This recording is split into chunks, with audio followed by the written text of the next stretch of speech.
This is the VOA Special English Health Report.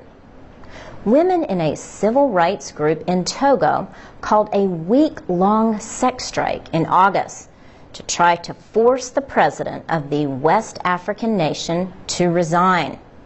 Members of Let's Save Togo planned to withhold sex from their husbands to pressure the men to take action against President Faure Gnassingbé. The opposition says his family has ruled Togo for too long. He became president in 2005, shortly after the death of his father, who had held power for 38 years. Withholding sex for political goals has a long history. The idea appears in the theater of ancient Greece. In the play Lysistrata, the women of Athens decide to deny their husbands sex until the men end the Peloponnesian War. But do sex strikes work? Pepper Schwartz is a sociology professor at the University of Washington in Seattle. She says the idea is good for making news headlines, but it takes a lot of work. She says the sex strike is a good way to make a point for a few days. But she says that it probably will not work over a long period of time.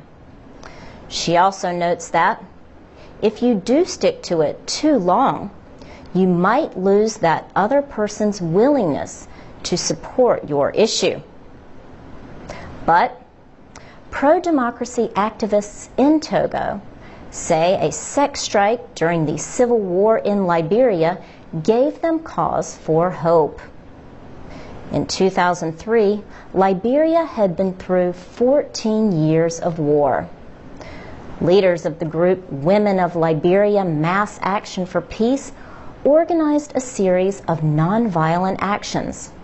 They included a sex strike. The actions earned the group's leader a share of the 2011 Nobel Peace Prize.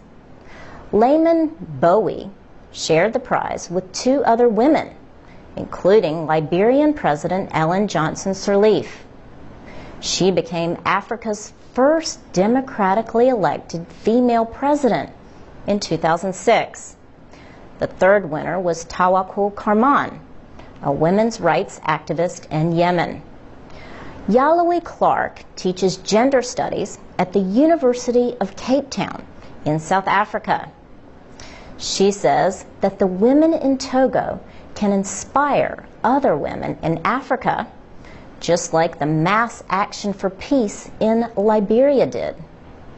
But sociology professor Pepper Schwartz says women need to hold real power in order for something like a sex strike to work. They only work in proportion to the amount of power women have in a society, she says. In other words, you have to have a certain amount of power already to tell your husband no.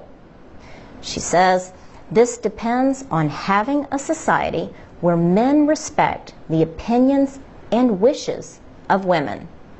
For VOA Learning English, I'm Laurel Bowman.